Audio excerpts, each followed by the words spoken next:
എല്ലാവർക്കും നമ്മുടെ ചാനലിലേക്ക് സ്വാഗതം. അപ്പോൾ നമ്മൾ കുറച്ച് നാളായില്ലേ കുക്കിംഗ് വീഡിയോസ് ഒക്കെ ഇട്ടിട്ട്. അപ്പോൾ ഇന്ന് നമുക്കൊരു കുക്കിംഗ് വീഡിയോ ആയാലോ? ഇന്ന് നമുക്ക് ഒരു പാൻ കേക്ക് ഉണ്ടാക്കാം. നമുക്ക് പാൻ കേക്ക് ബേസിക് ആയിട്ടുള്ള പാൻ കേക്കിന്റെ റെസിപ്പിയാണ്. അതിന്റെ വേറെ കുറെ വെറൈറ്റീസ് ഉണ്ട്. ബനാന പാൻ കേക്ക് ഒക്കെ നമുക്ക് പിന്നെ ചെയ്യാം. ഇപ്പോൾ നമുക്ക് ബേസിക് ആയിട്ടുള്ള പാൻ കേക്ക് ഉണ്ടാക്കിയിട്ട് വരാം. നമുക്ക് പാൻ കേക്ക് ഉണ്ടാക്കാനായിട്ട് തുടങ്ങാം. അതിന് വേണ്ട ചേരുവകൾ ഇതൊക്കെയാണ്. ഒരു കപ്പ് മൈദ എടുത്തിട്ടുണ്ട്. ഓൾ പർപ്പസ് ഫ്ലോർ എന്ന് പറയുന്നത് അതായാലും മതി. ഈ ഒരു കപ്പിലാണ് ഞാൻ മൈദ അളന്നെടുത്തിരിക്കുന്നത്. ഈ സെയിം കപ്പിൽ തന്നെ ഒരു കപ്പ് പാൽ എടുത്തിട്ടുണ്ട്. പക്ഷെ ചിലപ്പോൾ നമുക്ക് പിന്നെ മിക്സ് ചെയ്ത് വരുമ്പോൾ അത്രയും വേണ്ടി വരത്തില്ല. അത് ഞാൻ മിക്സ് ചെയ്യുന്ന സമയത്ത് പറയാം. പിന്നെ ഒരു മുട്ട നന്നായിട്ട് ബീറ്റ് ചെയ്തെടുത്തിട്ടുണ്ട്. ഒരു സ്പൂൺ നെയ്യ് എടുത്തിട്ടുണ്ട്. പിന്നെ 2 ടേബിൾ സ്പൂൺ പിന്നെ പഞ്ചസാര എടുത്തിട്ടുണ്ട്. പിന്നെ ബേക്കിംഗ് സോഡയാണ് ഞാൻ എടുത്തേക്കുന്നത്. അതുകൊണ്ട് 1/2 ടീസ്പൂൺ ബേക്കിംഗ് സോഡ എടുക്കണം. ബേക്കിംഗ് പൗഡർ ആണ് നിങ്ങളുടെ കയ്യിലെന്നുണ്ടെങ്കിൽ 1/2 ടീസ്പൂൺ ബേക്കിംഗ് പൗഡർ എടുത്താൽ മതി. പിന്നെ നമ്മൾ ഈ നെയ്ക്ക് പകരം ബട്ടർ വേണമെങ്കിൽ എടുക്കാം. അപ്പോൾ 1 ടേബിൾ സ്പൂൺ ബട്ടർ എടുത്താൽ മതി. പിന്നെ പഞ്ചസാരയുടെ കണക്ക് നിങ്ങളുടെ മധുരത്തിനനുസരിച്ച് ഇപ്പൊ ചിലർക്ക് കുറച്ച് മതി എന്നുണ്ടാകുമെങ്കിൽ 1 ടേബിൾ സ്പൂൺ എടുത്താൽ മതി. പക്ഷെ ഞാൻ ഈ പഞ്ചസാര ഭയങ്കര കൂടുതലാണെങ്കിലും എനിക്ക് ഇഷ്ടമാണ്. അപ്പം ഇവിടെ പൊതുവെ പഞ്ചസാര കുഴപ്പമില്ല. അതുകൊണ്ട് 2 ടേബിൾ സ്പൂൺ എടുത്തു. പിന്നെ ഉപ്പ് വേണം.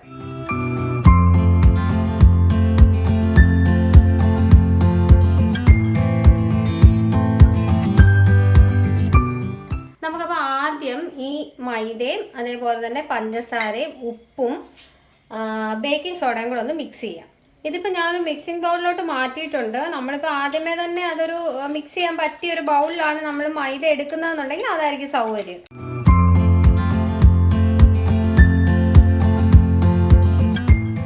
ഇതിപ്പോൾ 1/2 ടീസ്പൂൺ ബേക്കിംഗ് സോഡയുണ്ട്. അത് മിക്സ് ചെയ്തു. പിന്നെ നിങ്ങളുടെ കയ്യിൽ ഉപ്പ് പൊടിയാണെന്നുണ്ടെങ്കിൽ ഈ സമയത്ത് നമുക്ക് മിക്സ് ചെയ്യാം കേട്ടോ. ഇതിപ്പോൾ ഇവിടെ ഉപ്പ് നീരാണ്. അതുകൊണ്ട് നമുക്ക് അടുത്ത സ്റ്റെപ്പിൽ അത് മിക്സ് ചെയ്യാം.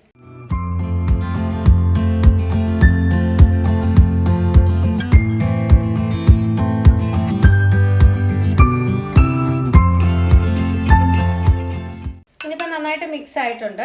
നമ്മൾ ബാക്കിയുള്ള ഇൻഗ്രീഡിയൻസ് എല്ലാം ഇനി നമുക്ക് ഇങ്ങനെ ഒരു ഗ്യാപ്പ് ഇവിടെ വരുത്തിയിട്ട്, എന്ന് വെച്ചാൽ നമ്മൾ പറയത്തില്ല ഒരു വെല്ലം ഉണ്ടാക്കുക എന്നൊക്കെ പറയത്തില്ലേ, എന്ന് പറഞ്ഞ പോലെ നടുക്കൊരു ഗ്യാപ്പ് ഉണ്ടാക്കിയിട്ട് അത് കഴിഞ്ഞിട്ട് നമ്മൾ ബാക്കിയുള്ള ഇൻഗ്രീഡിയൻസ് മിക്സ് ചെയ്യണം. അപ്പോൾ ഇനി നമുക്ക് മുട്ട ചേർത്ത് കൊടുക്കാം.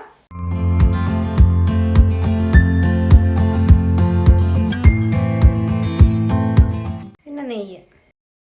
പിന്നെ നമുക്കിപ്പോൾ ഒരു 1/2 ഗ്ലാസ് പാൽ ഒഴിച്ച് കൊടുക്കാം. നമുക്ക് നന്നായിട്ട് മിക്സ് ചെയ്യാം.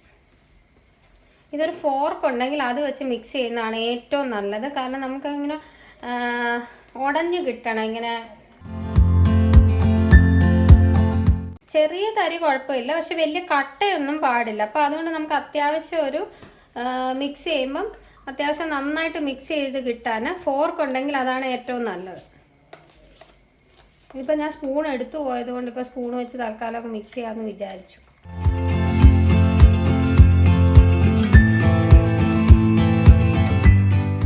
ചെറിയ തരി ഉണ്ടെങ്കിൽ അത് കുഴപ്പമില്ല കേട്ടോ. അത് നമുക്ക് ഇത് ഉണ്ടാക്കുമ്പോൾ അത് ചെറിയ തരി ഉണ്ടെങ്കിൽ അത് നല്ലതാണ്. ഈ ചെറിയ തരികളുള്ളത് നമ്മുടെ പാൻ കേക്ക് സോഫ്റ്റ് ആകാനായിട്ട് നല്ലതാണ്.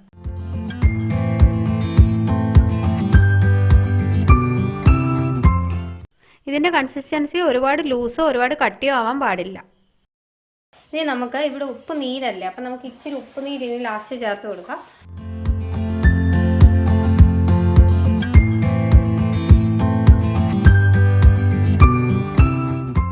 ഇച്ചിരി പാലൂടെ ചേർക്കുവാണ്.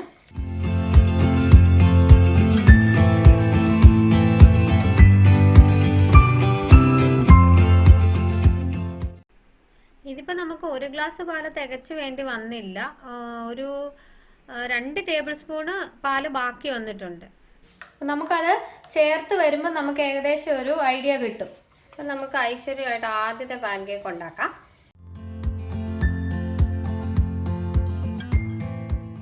നമ്മൾ പരത്തി കൊടുക്കാൻ പാടില്ല കേട്ടോ. ആദ്യം ഒരു ഇച്ചിരി തീ കൂടുതലായാലും കുഴപ്പമില്ല. പക്ഷെ അത് കഴിയുമ്പോഴത്തേക്ക് നമ്മൾ തീ കുറയ്ക്കണം. നമുക്ക് ഈ ഒരു കൺസിസ്റ്റൻസിയാണ് വേണ്ടത്. അപ്പോൾ അതനുസരിച്ച് നമ്മൾ കുറച്ച് പാല് ചേർത്ത് മിക്സ് ചെയ്തെടുത്താൽ മതി. ഇതിനിങ്ങനെ കണ്ടോ ചുറ്റിനും ഇങ്ങനെ കൊമള ഇങ്ങനെ വന്നിട്ട് ഇങ്ങനെ കുഴി ആവും. അപ്പം അത് ഫുള്ളിങ്ങനെ ആവുമേ. അപ്പം നമ്മളത് അടച്ചും വെച്ചും വേവിക്കണ്ട.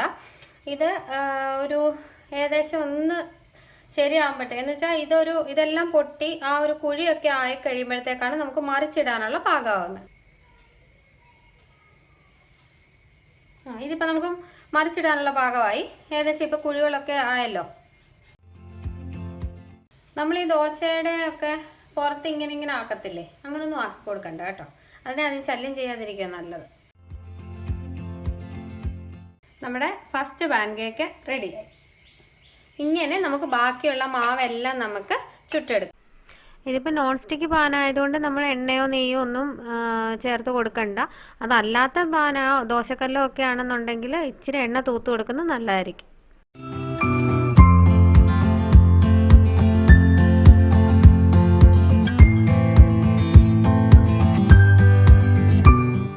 അപ്പോൾ ഇതിൻ്റെ കോമ്പിനേഷൻ മേപ്പിൾ സിറപ്പാണ് ഇതിൻ്റെ കറക്റ്റ് കോമ്പിനേഷൻ.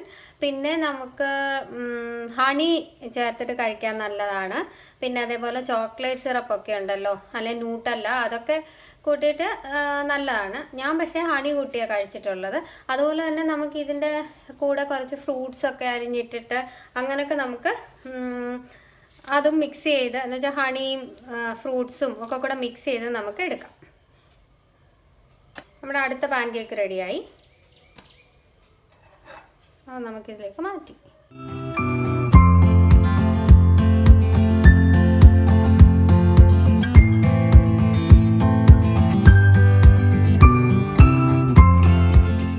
അപ്പം നമുക്ക് മറിച്ചിടാറായി. ഇത് പിന്നെ നമുക്ക് ആട്ട വെച്ചിട്ട്, അതായത് ഗോതമ്പൊടി വെച്ചിട്ട് നമുക്ക് ഉണ്ടാക്കാം. പക്ഷെ ഞാനത് ഇതുവരെ അങ്ങനെ ട്രൈ ചെയ്ത് നോക്കിയിട്ടില്ല. അത് ഞാൻ ട്രൈ ചെയ്ത് നോക്കിയിട്ട് പറയാം.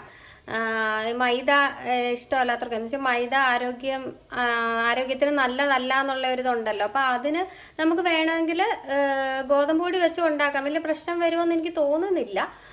ഞാനത് ട്രൈ ചെയ്തിട്ട് പറയാം.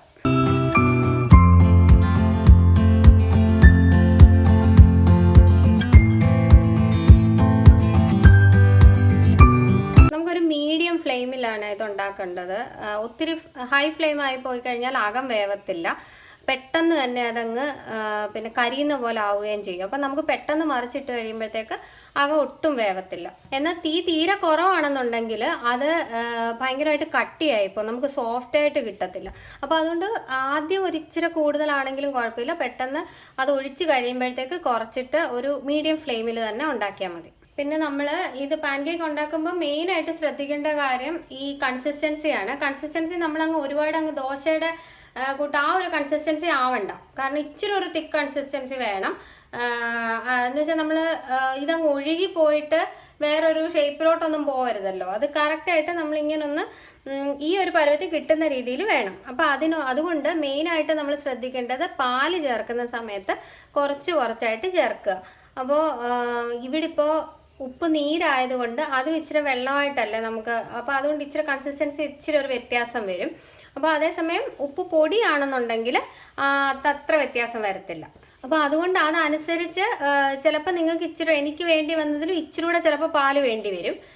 എന്നാലും അത് കുറച്ചായിട്ട് മിക്സ് ചെയ്യുമ്പോൾ നമുക്കത് മനസ്സിലാവും. നമ്മുടെ ലാസ്റ്റ് പാൻ കേക്കും റെഡി ആവുകയാണ്.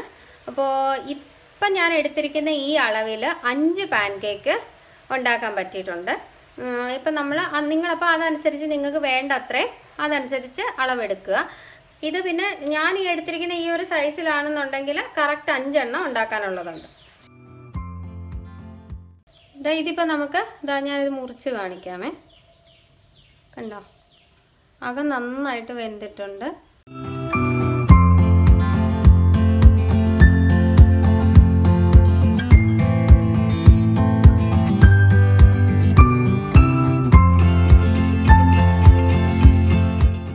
പാൻ കേക്ക് ഉണ്ടാക്കുന്നത് എങ്ങനെയാണെന്നുള്ളത് കണ്ടല്ലോ. വളരെ പെട്ടെന്ന് തന്നെ തയ്യാറാക്കാവുന്ന ഒരു റെസിപ്പിയാണിത്. ഇത് ബേസിക് ആയിട്ടുള്ള റെസിപ്പിയാണ്. മെയിനായിട്ട് നമ്മൾ ശ്രദ്ധിക്കേണ്ടത് പാലിന്റെ അളവ്. അത് നമ്മൾക്ക് വേണ്ട കൺസിസ്റ്റൻസി അനുസരിച്ച് ചേർത്താൽ മതി. 1 കപ്പ് ചിലപ്പോൾ തികച്ച് വേണ്ടി വരില്ല. പിന്നെ നമ്മുടെ നെയ്ക്ക് പകരം ബട്ടർ വേണമെങ്കിൽ ഉപയോഗിക്കാം. ഈ 2 കാര്യങ്ങളേ ഉള്ളൂ മെയിനായിട്ട് ശ്രദ്ധിക്കാൻ. ആ കൺസിസ്റ്റൻസിയാണ് മെയിനായിട്ടുള്ള കാര്യം. പിന്നെ വേറെ പ്രത്യേകിച്ചൊന്നുമില്ല. എല്ലാവരും നമ്മുടെ വീഡിയോസ് ഒക്കെ കാണുന്നുണ്ടെന്ന് വിചാരിക്കുന്നു. അപ്പൊ തുടർന്നും എല്ലാവരുടെയും സപ്പോർട്ട് വേണം. ഞങ്ങളുടെ ചാനൽ ആദ്യമായിട്ട് കാണുന്നവർ സബ്സ്ക്രൈബ് ചെയ്യണം. പിന്നെ ഈ വീഡിയോ ഇഷ്ടപ്പെട്ടിട്ടുണ്ടെങ്കിൽ ലൈക്ക് ചെയ്യണം, ഷെയർ ചെയ്യണം, കമന്റ് ചെയ്യണം. അപ്പോൾ വേറെ പ്രത്യേകിച്ചൊന്നുമില്ല. അടുത്ത വീഡിയോയിൽ വീണ്ടും കാണാം.